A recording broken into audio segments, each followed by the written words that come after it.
Welcome back to CIA Declassified.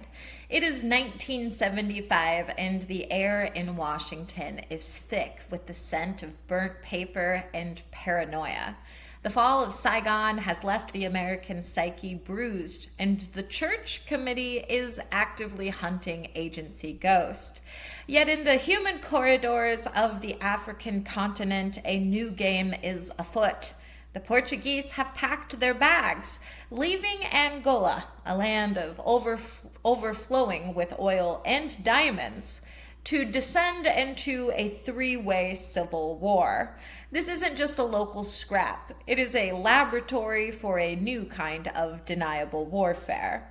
This was the birth of IAFEATURE. It was an operational policy of paramilitary intervention designed to thwart the Soviet-backed MPLA. In an era where the CIA was supposed to be in retreat, they decided to double down, moving millions in sterile weapons into the bush to prove that the U.S. could still influence the board without a single American uniform in sight. Why the designation IAFEATURE? In agency cryptonomy, the logic is as cold as the cash. The reason for the name follows the CIA's internal coding for Angola. The prefix IA was the digraph specifically assigned to Angolan operations during this period. The term feature was the randomized word assigned to this specific paramilitary covert action. Essentially, the name translates to Angola Program. In the halls of Langley, it was the feature everyone hoped would restore the agency's reputation for operational competence.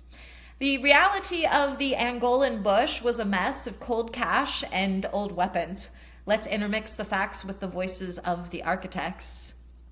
IAFEATURE was authorized by President Gerald Ford in July 1975 with an initial budget of $14 million.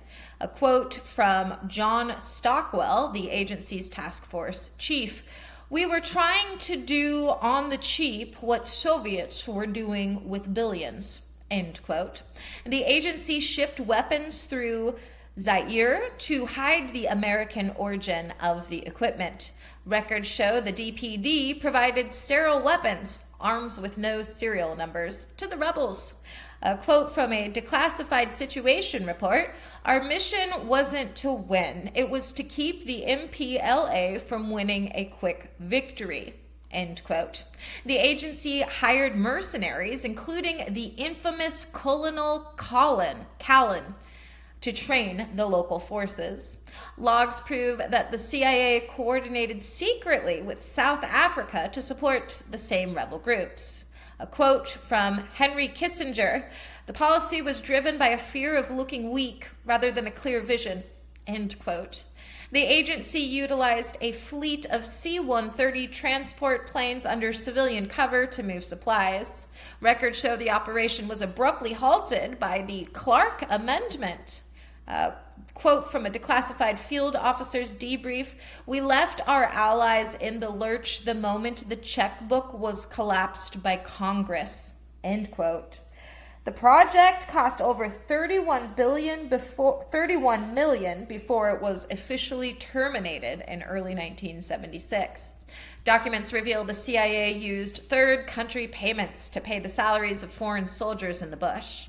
The agency manipulated American press stories to portray the MPLA as mere Soviet puppets. A quote from a declassified conversation/memo with a redacted senior agency official: "Angola was the place where we tried to exorcise the ghost of Vietnam." End quote. Logs show that IAFEATURE was the first major covert action exposed and stopped by Congress in midstream. The agency sent paramilitary officers to the front lines despite telling Congress no Americans were involved. Records prove the CIA provided the rebels with advanced red-eye surface-to-air missiles. The CIA established a secret task force in Kinshasa, Kinshasa, I think it's Kinshasa, to manage the day-to-day arms flow. A quote from a declassified Declassified operative log, the task force was a paper tiger with a real appetite for chaos. End quote. Logs show that IAFEATURE utilized a network of shell companies to purchase Soviet bloc weaponry to further mask U.S. involvement. The agency provided 12-man mobile training teams to instruct UNITA forces in guerrilla tactics, UNITA. A declassified 1975 policy paper, quote, "The goal was to make the cost of Soviet victory higher than the value of the prize," end quote. Records prove the CIA utilized a black bag fund to pay bribes to local port authorities in Zaire. The DPD coordinated with the French intelligence service to share the cost of specific mercenary groups. A quote from a declassified field agent's report, "We weren't fighting for democracy. We were fighting against a map turning red," end quote. Documentation shows the CIA used skyhook retrieval systems in remote areas to extract high-value assets without landing. The agency developed a specialized logistics chain that allowed arms to move from South Carolina to the Angolan bush in under 72 hours. A quote from a declassified accountant paper, "It was a logistics miracle and a political disaster," end quote.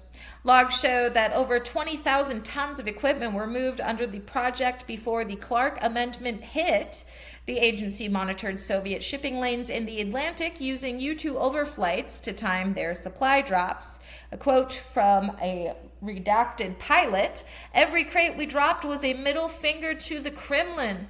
Oh boy," end quote. Records prove the CIA recruited Portuguese ex-military officers to act as liaisons between the rival rebel groups. The DPD established a propaganda unit in London to leak stories about Soviet atrocities in Angola. Records indicate the agency attempted to use weather modification technology to disrupt MPLA supply lines during the rainy season. A quote from a declassified and redacted senior desk officer, "If we couldn't outgun them, we would outorganize them," end quote. The CIA utilized secure global radio links to coordinate movements between Kinshasa and the field. Documentation proves the project utilized end-user certificates from neutral countries to buy arms on the open market. A quote from a declassified office report, "The paperwork was a work of fiction that would make a novelist jealous," end quote. The agency provided high-altitude aerial photography to UNITA, UNITA, commanders to map Cuban armored movements. Reports show the CIA utilized a front company in Brussels to facilitate the air charter of mercenary transport. A quote from a declassified logistics report, "We were running a multinational corporation of violence with no HR department," end quote. Records prove the agency delivered over 400 intact anti-tank missiles to the FNLA before the Battle of Kifanganda. The agency maintained a black ops hospital in Zaire specifically for the treatment of wounded foreign fighters. Logs indicate the DPT used encrypted burst transmissions to communicate with field teams to evade Soviet signal intelligence. The CIA provided millions in cash to Zairean President Mobutu Sese Seko to secure transit rights. A quote from a declassified 1976 debriefing, "The bribe was the fuel and the jungle was the engine," end quote. Even decades later, the Angolan files are scarred with ink. The most significant redactions are found in the South African Coordination Annex. Over 300 pages are completely blacked out regarding the specific tactical communications between the agency and Pretoria government. The official reason for the redaction is statutory exemption B3, claiming the release would damage ongoing diplomatic relations with African nations by revealing the full extent of the uncomfortable alliance. Then there's the Diamond for Arms conspiracy. In the whispers of the underground, some say those 300 pages hide a black market economy. This line of speculation suggests the agency wasn't just shipping cash, but was actively accepting conflict diamonds as payment to fund the project off the books. The theory is that the redactions protect the identities of international diamond merchants who helped the agency bypass the U.S. Treasury, creating a self-sustaining war chest that didn't need a single taxpayer dollar. Then there's the mercenary extermination theory. It's a bit darker and more clinical, and it suggests the blacked out pages contain orders for the liquidation of American hired mercenaries. When the Clark Amendment passed, the agency allegedly couldn't afford to have loose ends talking to the press. The speculation is that the redactions cover the authorized abandonment or execution of these disposable soldiers to ensure the secrets of IAFEATURE stay buried in the African soil. Then there's the biological testing rumor. Fringe theorists point to the redactions in the medical support files claiming the bush was a laboratory. They speculate that the program was a cover for the testing of ethno-specific biological agents. According to this grim speculation, the blacked out pages detail the results of experimental pathogens released under the guise of the conflict to see how they spread in tropical environments, with the rebel forces serving as unwitting test subjects. Then there's the sub-Saharan stakeholder gambit. It's a fourth theory, and it suggests the redactions hide a list of deep cover kings. The speculation holds that the CIA used the chaos to install long-term intelligence assets as tribal leaders and corporate CEOs across southern Africa. The blacked-out pages are allegedly a who's who of the modern African elite who were bought and paid for in 1975, ensuring that while the U.S. lost the war on paper, it won the continent through a shadow network of influence. And lastly, there's the Ural radioactive payment myth. It's highly controversial, but it's a theory that suggests the agency was being paid by the Soviets themselves in a double cross to keep the war going. Speculators claim the redacted pages hide proof that the DPD was trading Angolan minerals to the Eastern Bloc in exchange for dirty money used to fund other clandestine projects. According to this theory, the war was never about ideology, but a joint venture in resource extraction managed through a simulated conflict.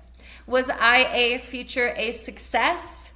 Tactically, it was a logistical nightmare. The rebels were poorly trained, and the aid was often too little, too late.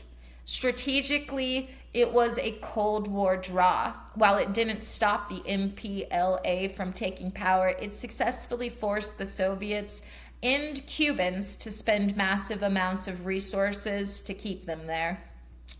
Ultimately, it was a failure in the eyes of the public because it ended in a humiliating withdrawal after being exposed by Congress.